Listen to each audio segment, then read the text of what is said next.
habis ini kita bakalan tergabung yaitu dengan Pramesnet Talkshow Online, yaitu ngebahas potensi desa terhadap pariwisata.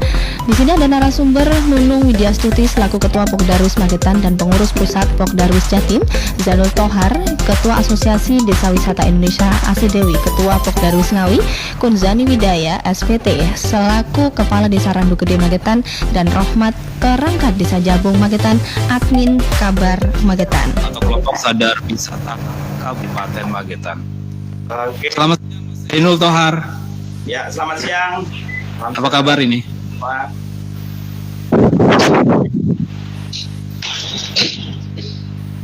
Sehat ya, tetap semangat.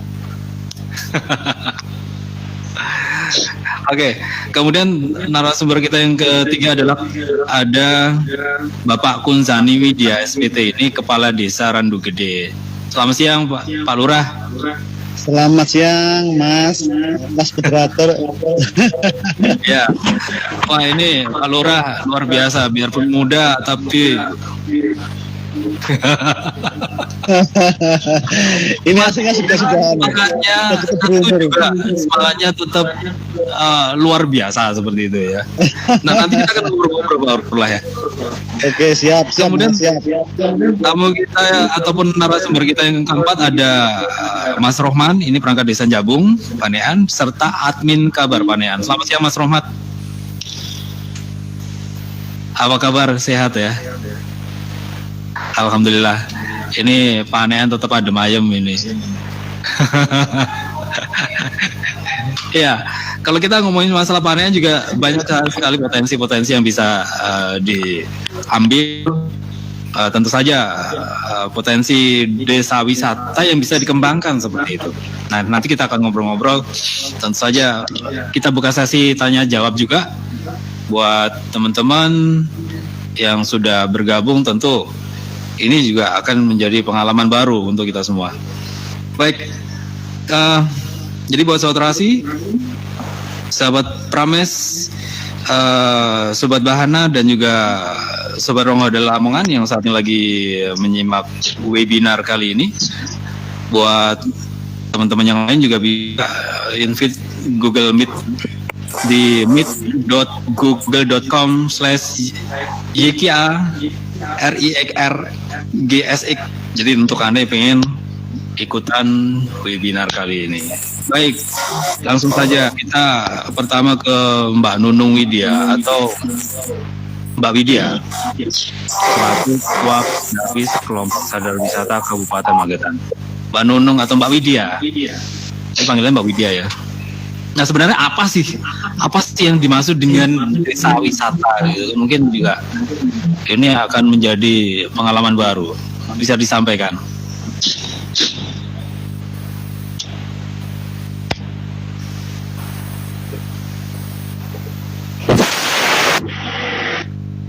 Mbak Widya, mic-nya.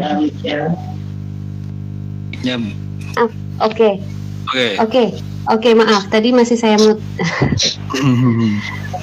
Baik, selamat pagi semuanya. Assalamualaikum warahmatullahi wabarakatuh. Salam sejahtera. Dan apa kabar hari ini semua desa di Karisidenan Madiun? Semoga baik-baik saja. Baik, Mbak. Baik. Alhamdulillah. Masih bangga jadi orang desa ya? Masih, Mbak. Bangga sekali. Alhamdulillah. Orang desa tapi rezekinya kota kan. Alhamdulillah. Baik, mengenai desa wisata dan wisata ke desa. Nah, ini dua hal pokok sebenarnya yang mempunyai esensi berbeda, tetapi sering sekali kemudian disebut sama gitu ya. Desa wisata, sebenarnya desa wisata itu ya kegiatan orang-orang di desa itu yang kemudian dibentuk atau disatukan menjadi suatu kegiatan pariwisata. Jadi misalnya cara bertani, cara hidupnya, cara beternak, cara bagaimana masyarakat desa bersosialisasi dengan tetangganya, itulah yang kita optimalkan menjadi suatu daya tarik gitu ya. Jadi tidak perlu membangun sesuatu yang luar biasa, bangunan yang luar biasa di suatu desa untuk memunculkan itu sebagai desa wisata. Dan yang paling penting perbedaan antara desa wisata dan wisata ke desa adalah bahwa orang datang ke desa tersebut, desa itu sudah mempunyai paket. Ini kalau dilihat secara awam ya, kalau secara keilmuan gitu definisinya juga akan beda gitu. Jadi kalau kita datang ke suatu desa, kita bisa tahu nih, saya menginap di homestay-nya gitu ya. Minat di homestay-nya 1 hari ini saya mau ngapain? Oh, saya mau besok mau perah susu deh gitu kan, atau mau kasih makan kambing malamnya, kemudian bersosialisasi. Kalau malam itu kan kegiatan jaga di desa masih ada, atau misalnya api unggun di desa masih ada. Terus kalau malam di desa wisata kita di Wonomulyo itu ya, kita malam itu di depan dapur, masuk ke dapur rumah warga, kemudian kita bisa masak di situ sambil ngobrol. Itu yang dimaksud desa wisata, bahwa kita ikut serta hidup seperti layaknya orang di desa tersebut gitu. Jadi kita bisa menginap, kita bisa merasakan sebagai masyarakat di situ gitu. Kalau wisata ke desa, kita hanya datang gitu, datang 1 hari, datang ke situ, misalnya ada pemandian, atau misalnya di situ ada kebun buah gitu ya, kita hanya datang. Sudah begitu datang, setelah itu kita pulang gitu ya, kita tidak menginap di situ, kita tidak merasakan apa yang dirasakan masyarakat di situ gitu. Jadi esensinya berbeda. Kalau wisata ke desa, mereka tidak mempunyai paket untuk kemudian menginap dan merasakan apa yang kita rasakan gitu, apa yang masyarakat desa rasakan. Kadang itu sebagai contoh nih, orang istilahnya cari rumput di desa itu sesuatu yang biasa-biasa saja gitu ya. Tetapi buat bagi wisatawan yang belum pernah merasakan itu sebagai orang desa, hal itu sangat luar biasa. Dan itu hal sederhana yang bisa dibuat paket. Kemudian kita memerah susu sapi, atau kemudian kita ngasih makan kambing, atau misalnya di desa itu ada kegiatan ibu-ibu menganyam atau mencari bambu. Kita ikut sertakan mereka dalam kegiatan itu, dikemas dalam paket yang proper itu, agar mereka bisa merasakan, oh, hidup di desa itu. Ya, kearifan lokal desa itu seperti ini, itulah desa wisata gitu kan. Desa wisata itu kita merasa seperti kita berada di rumah kita sendiri, tetapi dengan kegiatan yang dilakukan oleh teman-teman di desa. Saya menjabarkan desa wisata dan wisata ke desa mungkin agak berbeda dengan para pegiat lain ya. Saya pingin teman-teman bisa langsung menangkap, oh, ini seperti ini. Kalau secara keilmuan kan ininya panjang ya, artinya panjang, kadang susah untuk dimengerti. Seperti itu, Mas. Halo? Masih adakah yang banyak sekali hal yang bisa diambil. Jadi potensi desa wisata yang ada di Magetan sendiri, karena Mbak Widya ini selaku Ketua Pokdarwis ini juga tentu banyak berperan aktif untuk memajukan desa wisata yang ada di Magetan. Nah, salah satunya adalah pengelolaan Randu Gede Hidden Paradise yang paling baru ya. Ini ada tantangan tersendiri nggak nih Mbak untuk mengembangkan Randu Gede ini? Oke. Ada Mbak Kadesnya, ini langsung saja tidak apa-apa ya.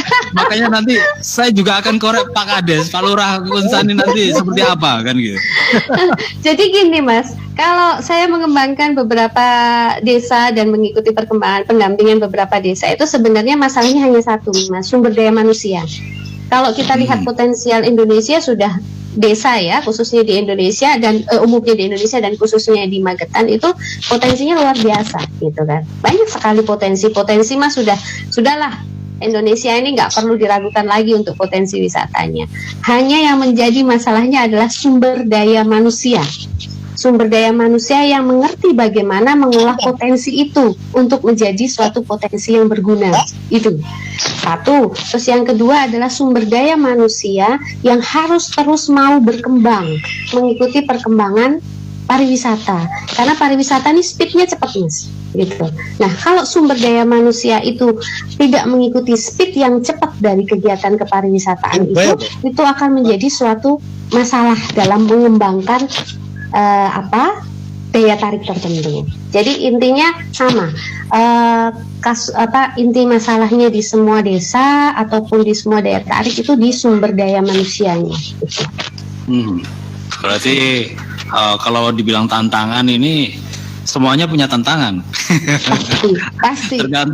tergantung dari SDM-nya aja yang harus seperti apa untuk mewujudkan desa wisata tersebut.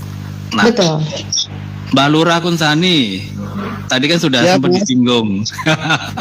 Ini awal mulanya terbentuknya atau dikelolanya Randu Gede Hidden Paradise ini seperti apa nih, Mbak? Oke, siap Mas. Assalamualaikum warahmatullahi wabarakatuh. Selamat siang semuanya. Jadi intinya yaitu pada awalnya kami pemerintah Desa Randu Gede menggali potensi desa. Potensi apa yang ada di desa. Selama ini desa kami adalah desa yang tidak mempunyai PAD sama sekali. Itu yang mendorong kami untuk menciptakan PAD. Melihat potensi desa kami, alam desa kami, pada tahap awal kami ingin menciptakan suatu tempat perputaran ekonomi. Di situ ada pasar, di situ ada sekolahan, di situ ada gedung olahraga. Terus langkah selanjutnya yaitu kami ingin menjadikan desa kami sebagai desa wisata. Jadi seperti yang dijelaskan, wisata desa dan desa wisata itu dua hal yang berbeda tapi ada kesamaannya. Yang Mbak Widya tadi belum ngomong kesamaannya, Mbak ya. Nanti kita akan bahas sedikit kesamaannya. Nah, untuk menyiapkan desa wisata itu selain potensi desa, kami juga menyiapkan SDM di desa kami. Jadi kami kumpulkan dulu semua elemen masyarakat yang berkepentingan di desa wisata itu. Kami musyawarah, panjang lebar, kami briefing. Akhirnya mereka kompak bersama untuk menjadikan Randu Gede sebagai desa wisata. Akhirnya kami membuat master plan desa kami. Jadi intinya pengembangan kami nanti seperti apa. Terus berikutnya tentang desa wisata kami itu adalah yang maksudnya BUMDes. Jadi kami mencermati peraturan-peraturan yang ada di desa dan juga peraturan tentang undang-undang desa, yaitu yang mendukung tentang BUMDes untuk mengelola sebuah desa wisata. Nah, di sini kami ada penyertaan modal lahan bengkok kami kepada pihak BUMDes untuk dikelola dijadikan destinasi wisata.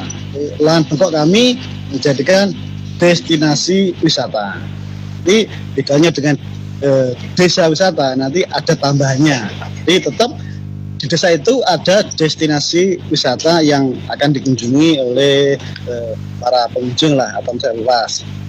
Nah, berikutnya setelah aturan-aturan itu kita musyawarahkan dan ini tidak menabrak aturan yang berlaku, amati tentang penyertaan modal bengkok ke BUMDes oleh pemerintah desa dan sebagainya. Berikutnya yaitu tentang pendanaan itu sendiri, jadi pendanaan BUMDes sendiri untuk membuat destinasi wisata dan desa wisata. Nah, memang ada 3 hal untuk pendanaan yang kami ketahui sepanjang ini, yaitu pendanaan pertama itu dari dana desa, berikutnya yaitu menggali saham dari masyarakat atau kerjasama dengan pihak ketiga. Setelah kami melakukan studi banding ke Ujung Kidul Malang, tempatnya Kang Udi, kami mencermati di sana itu murni dari dana desa, tapi butuh proses waktu yang panjang untuk sampai sekarang ini, sampai Ujung Kidul sekarang ini. Artinya kami dengan lembaga masyarakat BPD, teman-teman perangkat, LPM, RT, RW, Pemuda, Karantara, dan BUMDes merumuskan itu kita itu pengennya ndang bus gitu. Makanya kami masuk anggota Podarwis Kabupaten Magetan. Nah, kami termasuk paling lambat untuk masuk Podarwis Magetan. Itu kenal dengan ketua Podarwis Magetan yang cantik ini, Mbak Widya Nunung ini. Kayaknya kami sempat diskusi, tertarik, kami ke sana, kami munculkan ide-ide kami. Kami bersambut, akhirnya kami ajak ke desa untuk menggali potensi wisata di desa kami. Alhamdulillah Mbak Widya yang cantik ini bersedia untuk mendampingi desa kami untuk menjadi desa wisata.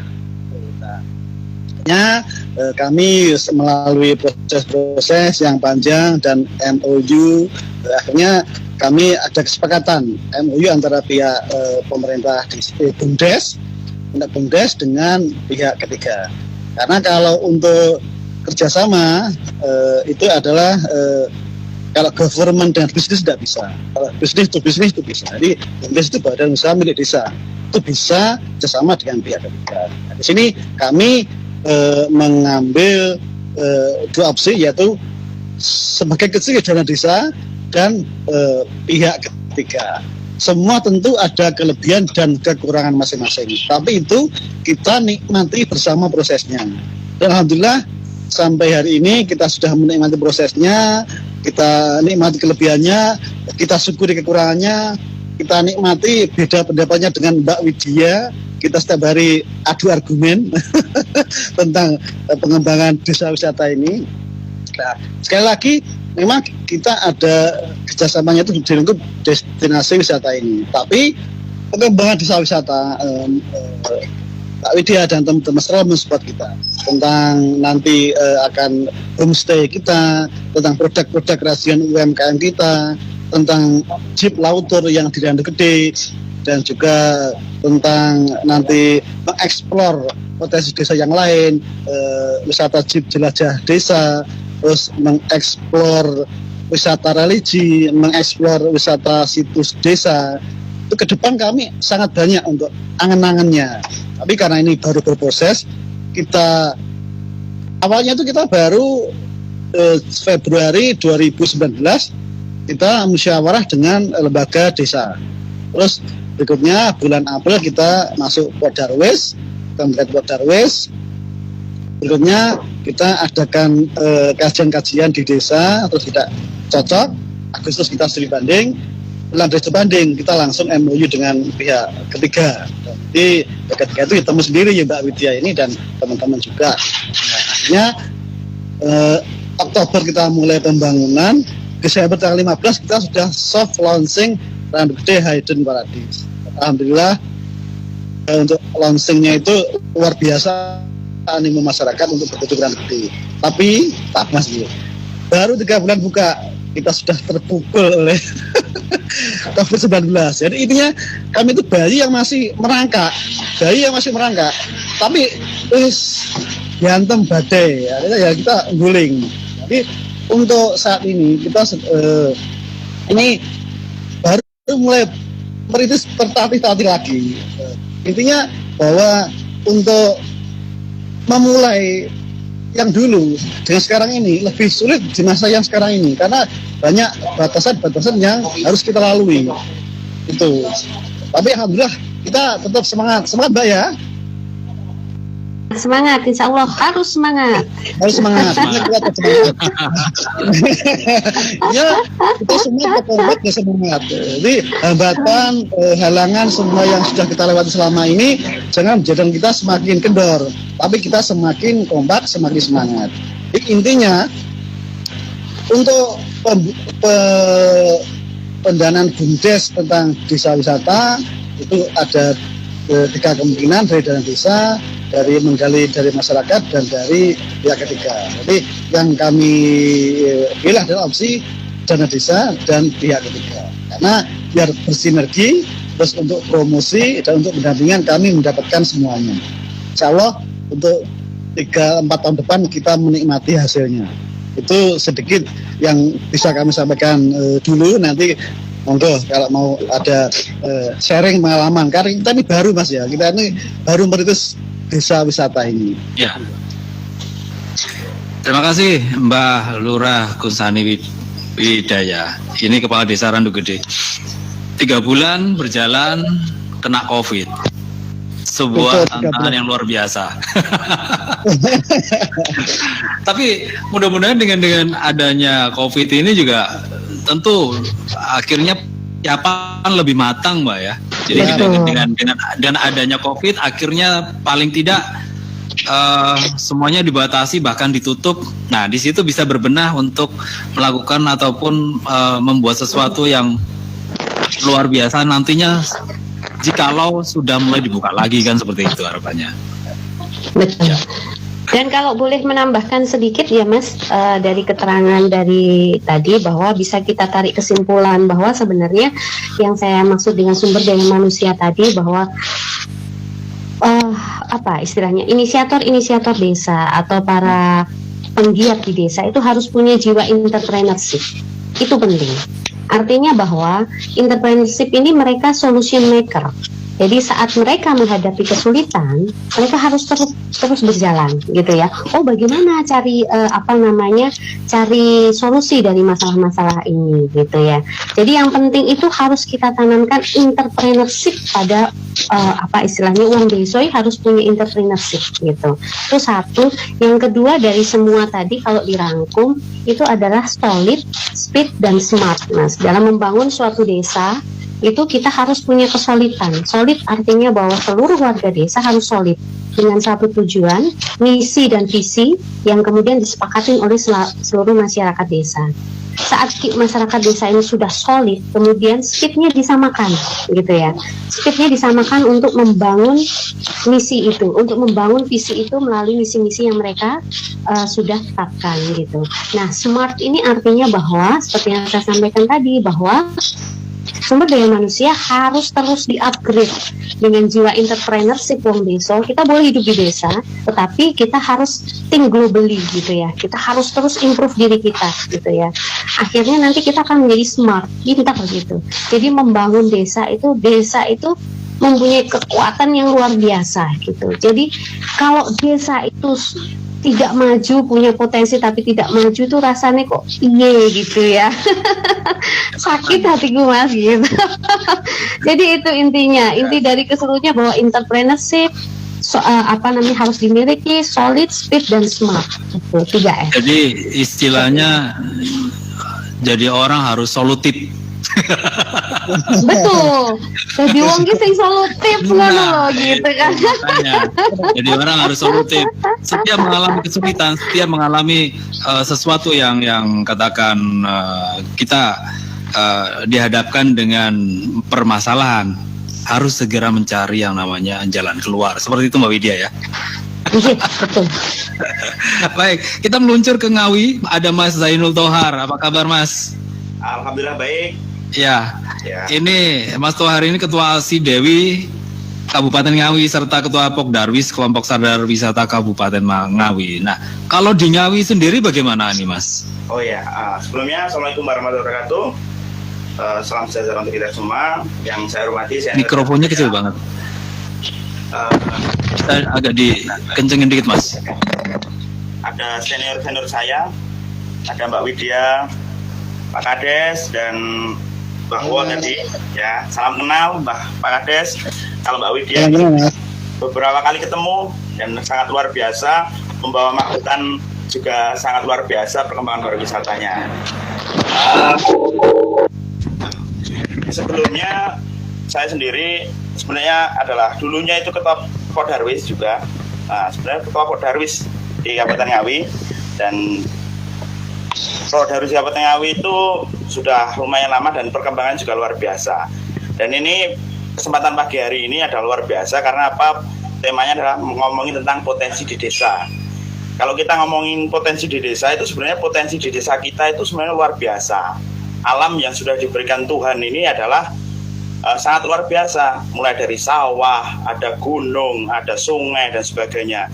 Kalau ngomongin potensi itu sudah luar biasa potensinya. Nah ini tinggal tadi bagaimana Pak Widya sudah menyampaikan adalah penggeraknya. Nah trigger desa itu bagaimana? Nah salah satunya yang sudah muncul adalah Pak Darwis.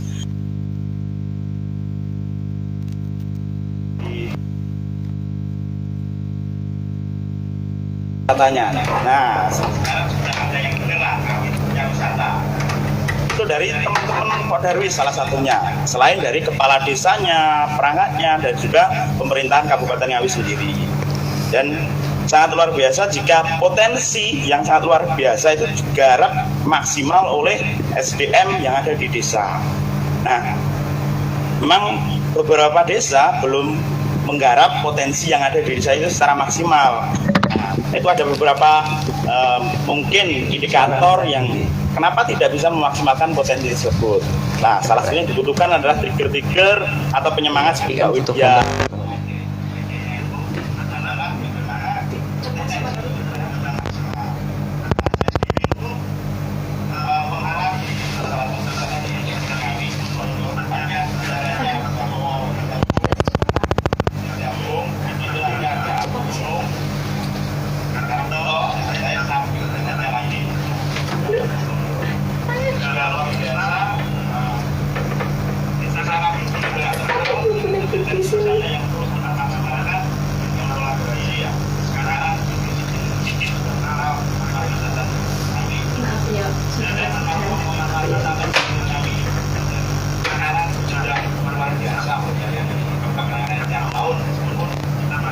Kalah pamor lah misalnya. Tapi kita terus meningkatkan SDA dan SDM kita, bagaimana SDA kita itu tergarap dengan maksimal. Jadi kita terus mengupayakan maksimalkan. Nah itu yang kita kerjakan. Nah potensi kalau di Ngawi itu kurang lebih latar belakang sama pegunungan. Nah sekarang sudah mulai menggarap ada persawahan, seperti Radu Gede juga sudah mulai ada buat dan sebagainya. Nah ini kita adalah bagaimana untuk membangun pariwisata ini sebagai salah satu alternatif ekonomi. Ternyata pariwisata itu multi efeknya itu luar biasa dan banyak kemajuan di desa itu melalui pariwisata. Nah, ini saya sangat salut kepada Pak Kades di Radu Gede ini yang sudah memberanikan diri membuat pariwisata. Ini juga mulai diikuti oleh Kades-Kades Kabupaten Ngawi, sudah membentuk beberapa destinasi. Dana desanya itu dialokasikan untuk potensi yang ada. Jadi kita kalau ngomongin potensi itu, kalau kita hanya ngomongin potensi tanpa ada tindakan untuk bergerak bagaimana memaksimalkan potensi itu, ya kita akan hanya ngomong 11 potensi. Dan katanya Mbak Wid tadi gregetan itu. Dan di sini di Ngawi udah perkembangan dari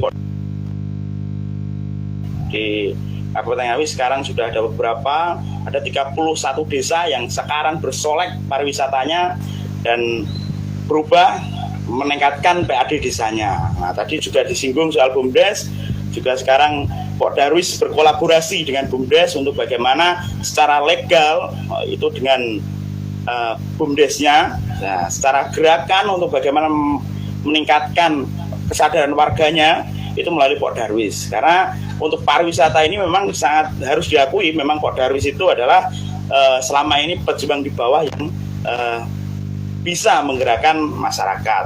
Nah, salah satu potensi yang digerakkan tentunya adalah bagaimana potensi dari perangkat desanya, potensi dari alamnya, potensi dari pemudanya, bagaimana disatukan, itu akan menjadi kekuatan yang sangat luar biasa. Dan mungkin potensi-potensi ini bagaimana kita sharingkan untuk kita perdayakan, kita maksimalkan, dan kita optimalkan untuk wisata di desa itu lebih bisa meningkatkan daya tarik sendiri, bagaimana orang itu bisa mendapatkan income lebih, PAD lebih, untuk bagaimana desa yang maju melalui memaksimalkan potensi desa yang ada. Tuh sedikit tentang potensi desa itu, Mas. Jadi bagaimana potensi di desa ini kita garap bersama-sama melalui dari potensi alamnya, dari potensi perangkatnya atau desanya, dan juga potensi pemudanya, potensi warganya. Itu kita maksimalkan, soalnya kita akan sejahtera melalui pariwisata. Baik, terima kasih Mas Zainul Tohar. Nah, kalau sejauh ini Mas, kalau di Ngawi sendiri ini ada berapa desa wisata yang sudah mulai mengembangkan sayapnya? Di Ngawi sendiri sekarang sudah ada sekitar 31 desa yang sudah mendapatkan income dari pengembangan pariwisata. Dan luar biasa, kalau dulu itu mulai dari 2014 saya menggeluti, itu baru hanya 5, sekarang sudah ada 31, dan luar biasa bisa memberdayakan warganya dan eksis terus berkembang dan juga terus meningkatkan inovasi-inovasi yang ada di desa. Ada 3. Jadi istilahnya sudah bisa memberikan pendapatan untuk desa tersebut, tentu saja. Betul. Nah, ini adalah salah satu contoh yang bisa diikuti oleh desa-desa yang lain, baik yang ada di Magetan, di Ngawi, karena juga tadi teman-teman di Magetan juga sudah banyak bercerita, terutama Mbah Lurah Randu Gede tadi juga bagaimana perjuangannya menghidupkan wisata yang ada di desanya. Dan ini kalau kita mau menggali di Magetan sebenarnya banyak sekali. Salah satunya adalah panean. Mas Rohmat, ini Mbah Won Jabung. Bagaimana perkembangannya sampai sekarang?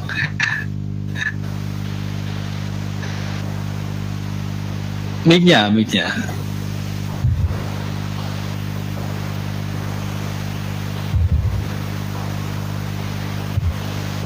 Di unmute gitu. Oke, assalamualaikum warahmatullahi wabarakatuh. Waalaikumsalam. Assalamualaikum warahmatullahi wabarakatuh. Ya, terima kasih. Selamat siang Mbak Widya. Siang, Bang. Selamat siang. Selamat siang dulu. Sebelumnya perkenalkan mungkin Mas Rohmat itu siapa gitu ya. Ada banyak yang belum tahu. Perkenalkan dulu, nama saya Mbah Won Jabung. Kalau di akun media sosial saya memang yang agak orang tahu ya Mbah Won Jabung gitu aja ya. Terus kapasitas saya di sini mungkin nanti saya tidak banyak untuk membahas tentang yang ada di Jabung. Mungkin yang perlu saya garis bawahi adalah peran saya di media sosial, khususnya di Kabar Panean dan juga merambah di Kabar Magetan, Mas.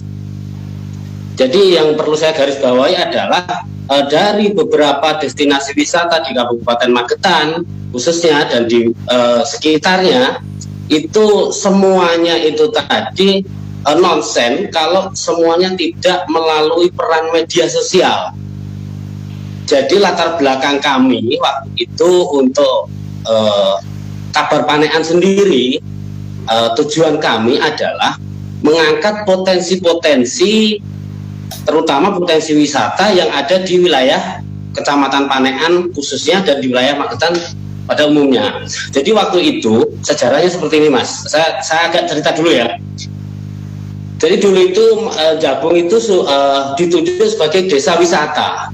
Wisatanya apa gitu. Nah, itu kita semua orang tidak tahu kalau Jabung Sumber Dodol itu desa wisata. Tapi mereka tidak tahu desa wisata wisatanya apa. Bukan seperti Mbak Widya bilang bahwa wisata ke desa atau desa wisata. Jadi mereka masih pada bingung itu. Makanya kita masuk ke media sosial. Karena era sekarang adalah eranya media sosial. Jadi terus kita ada lahan tidur seperti TWD ya, Taman Wisata Desa Jabung. Dari awalnya itu adalah lahan tidur yang tidak terbengkalai begitu saja, sebuah lahan yang kosong. Terus kita manfaatkan dengan teman-teman dari pemuda bekerja sama dengan BUMDes, kita angkat melalui media sosial awalnya itu. Yang terutama adalah di media sosial. Di media sosial itu kita angkat Taman Wisata Desa Jabung. Kita buat di situ tempat-tempat permainan, tempat-tempat untuk berkemah, tempat untuk outbound. Itu kita pengenalannya melalui media sosial. Jadi yang utama itu adalah itu. Terus kita kembangkan di media sosial itu seperti apa? Karena informasi sekarang yang paling cepat, yang paling akurat melalui media sosial. Jadi sekarang anak-anak sekarang, bapak-bapak ibu sekarang, untuk persentase nonton TV-nya ataupun yang lain itu lebih sedikit. Itu dia lebih cenderung lebih banyak mentelengi HP-nya. Persentasenya itu dia lebih cenderung mentelengi HP daripada nonton TV. Jadi kita masuk ke situ. Jadi kita setiap hari, program kita setiap hari adalah untuk di Kabar Panean sendiri meloloskan berita-berita yang kaitannya dengan potensi di desanya masing-masing. Jadi potensi pariwisata, UMKM, kuliner dan lain sebagainya itu yang kita utamakan. Jadi untuk berita-berita guyon dan berita-berita yang lain kita sementara memang agak kita kurangi. Jadi kita membantu teman-teman yang lain, informasi-informasi yang ada di tempat-tempat destinasi wisata atau potensi-potensi yang ada, kita cenderung kita upload, kita up melalui media sosial. Mungkin peran kami sebagai admin Kabar Panean emang menyaring niku Mbak Widya, terutama Darwis Magetan ya. Siap.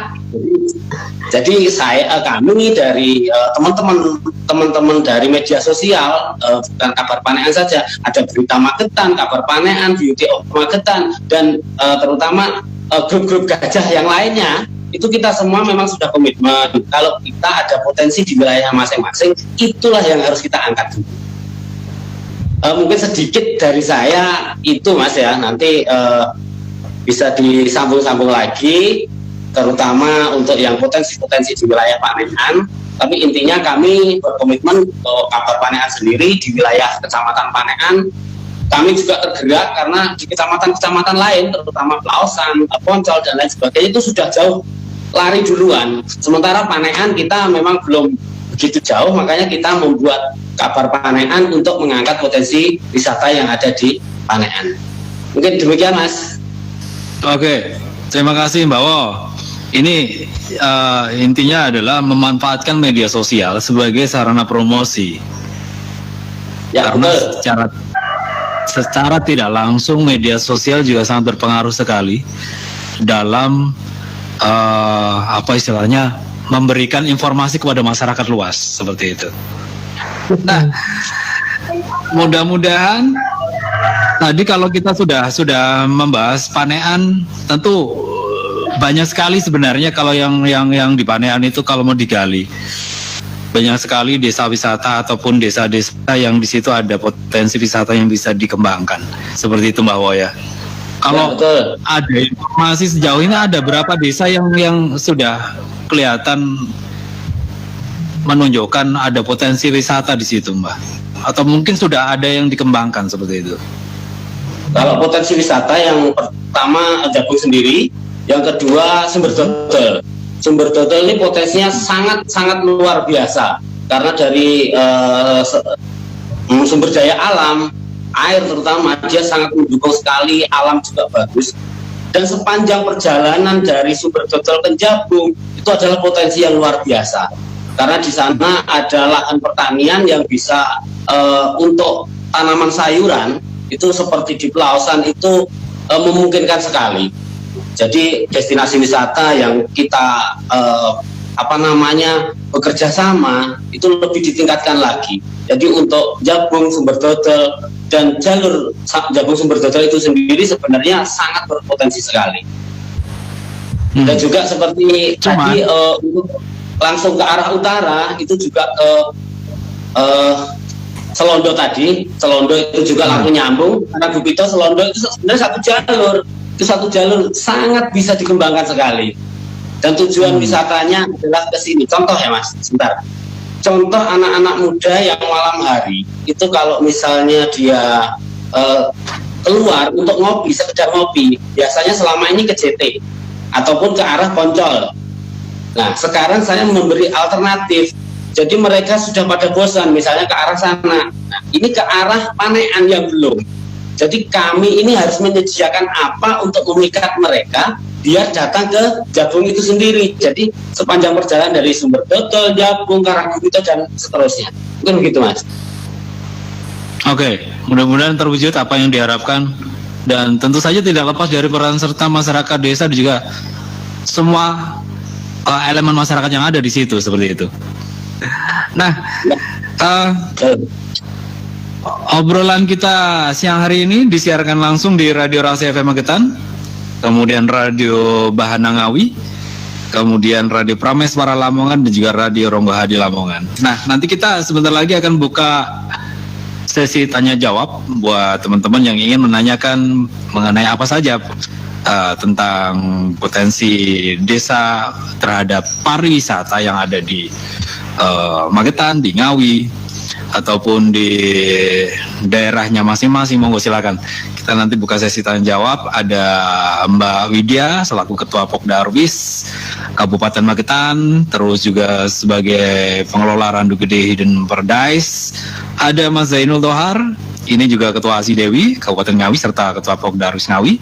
Ada Mbak Lurah Kunzani Widaya, Kepala Desa Randu Gede, serta ada Mas Rohmat, ini bawa Jabung.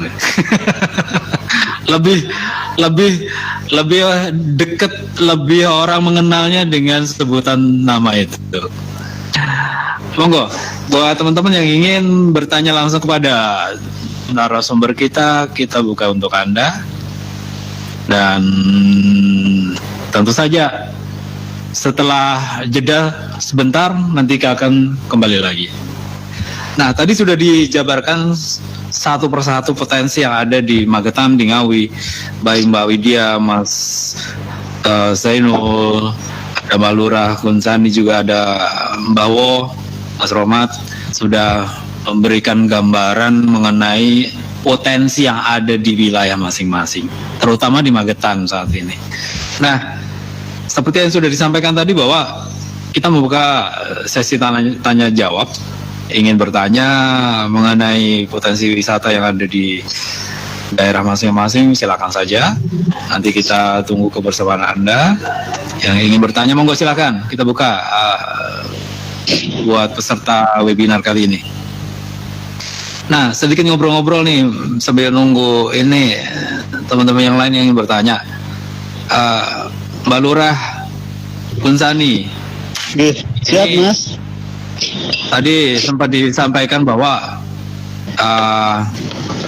setelah 3 bulan bergerak, kemudian terhantam yang namanya COVID-19, ini adalah pekerjaan yang nggak mudah untuk bisa membangkitkan lagi seperti itu, Mbak. Ini ada terobosan-terobosan yang sudah dilakukan ataupun saat ini sudah dipersiapkan untuk kedepannya. Terima kasih, Mas. Mohon maaf tadi ada gangguan, ada mati lampu 2 kali, ada mati lampu 2 kali. Jadi tadi terpotong-potong. Aduh, apa sih ini? Tapi lampunya sudah nyala lagi. Begitu ditanya sudah nyala ini lampunya. Ya memang. Lu bawa.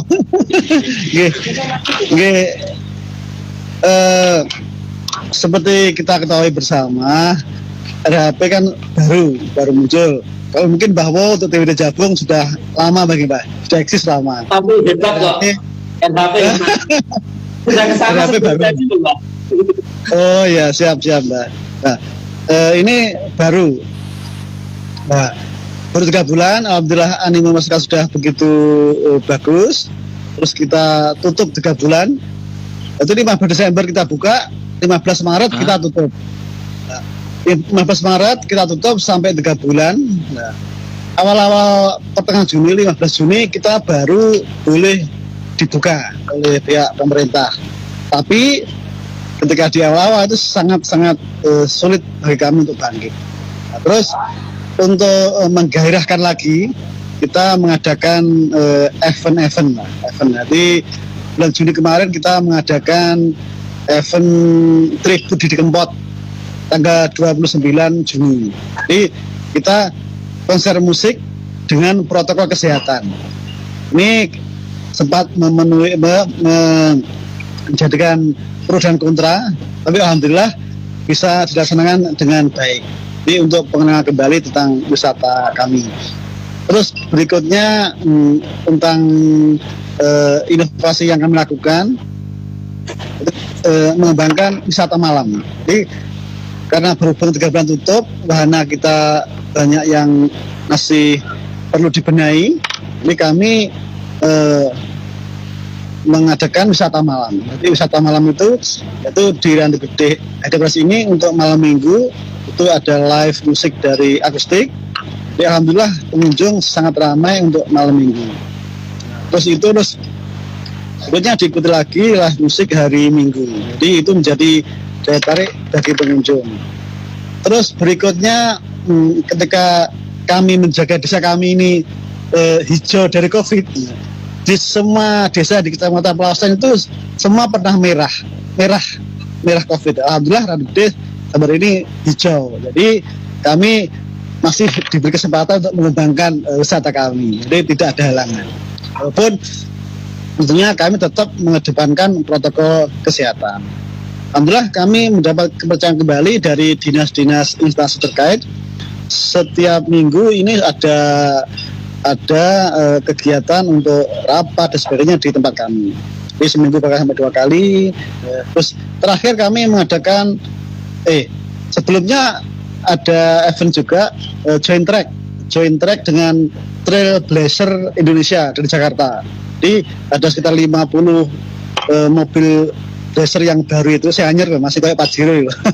Itu joint track keliling jelajah desa.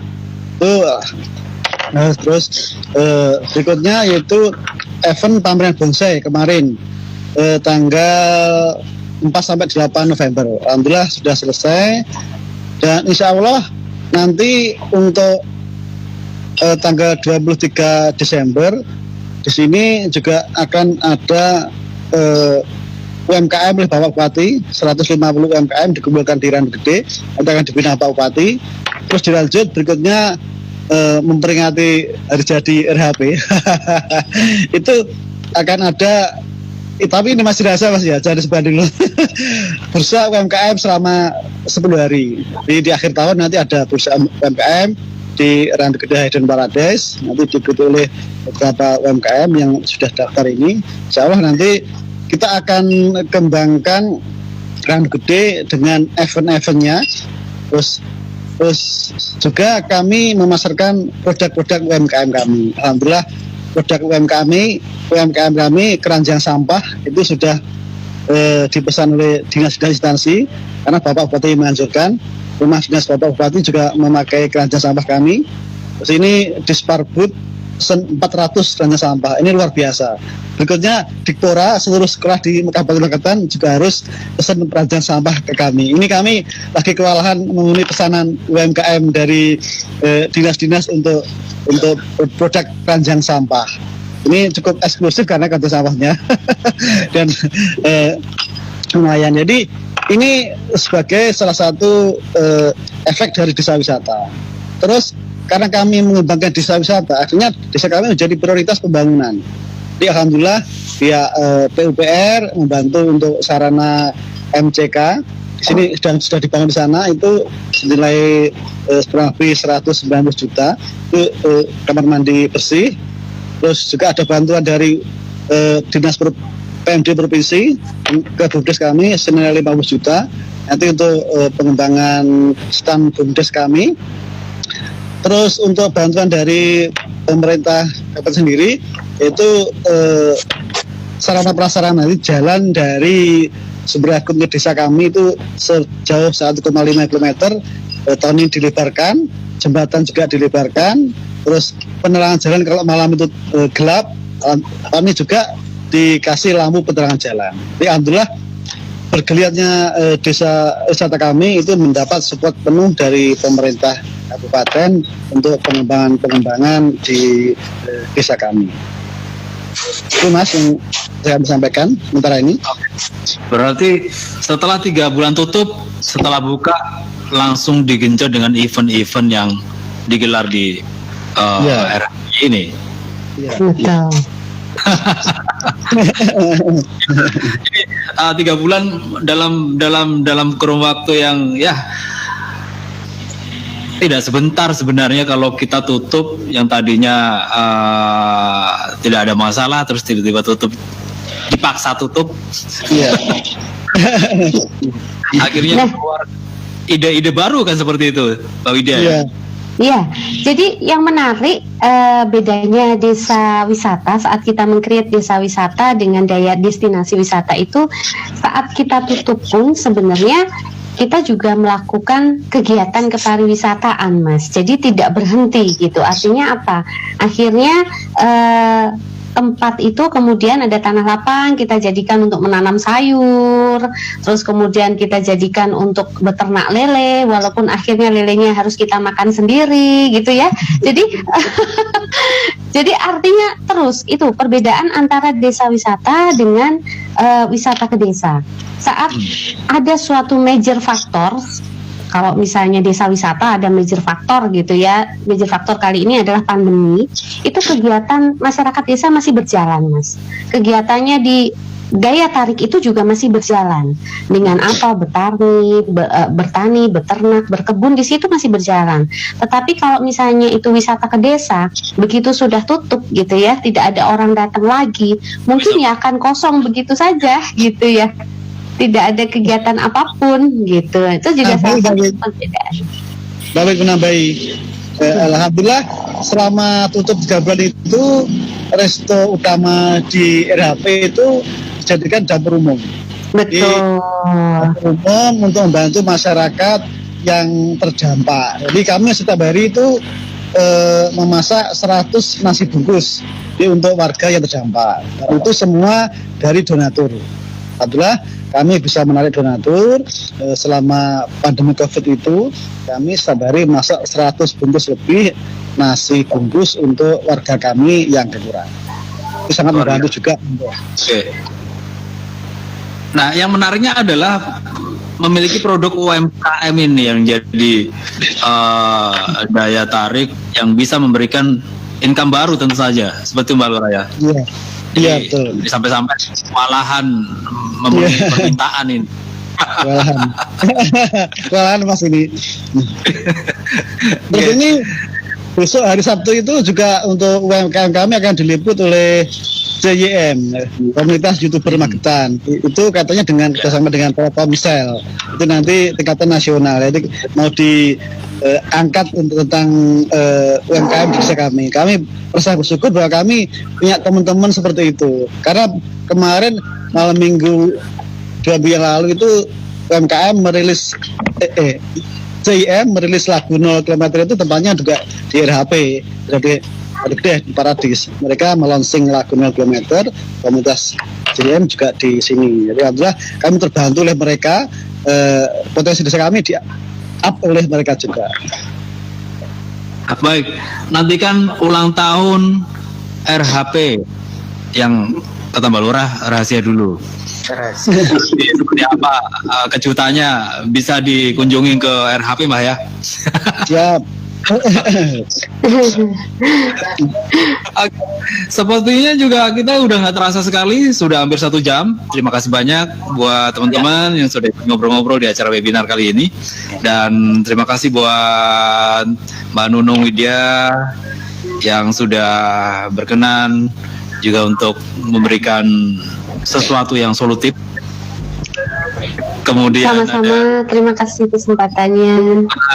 Zainal Tohar, Ketua Sidewi Kabupaten Ngawi, juga Ketua Popdawis, terima kasih banyak. Bisa nanti ngobrol-ngobrol lagi Mas ya? Sama-sama, nanti diundang lagi ngobrol-ngobrol enak sedikit lagi ya. Ada Mbak Lurah Randu Gede, Mbak Kunsani, terima kasih Mbak. Nanti bisa ketemu di sana, nanti bisa ngobrol-ngobrol lebih banyak lagi ya. Siap Mas, siap. Kami tunggu kedatangannya. Mbak Wol Jabung, terima kasih banyak. Salam buat teman-teman admin Kabar Panean.